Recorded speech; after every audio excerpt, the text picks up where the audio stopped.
கடலலை கொஞ்சும் திருச்செந்தூரில் விஸ்வரூபமே வேலையா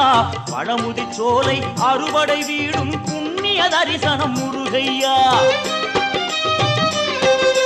திருநீர் அணிந்து வரும் போது நெஞ்சில் நிம்மதி பிறக்குது கந்தையா சுகனே சிவனார் மகனே உன்னை பாட பாட சுகமாகுதையா வேல் முருகா அரோகரா அரோகரா வேல் முருகா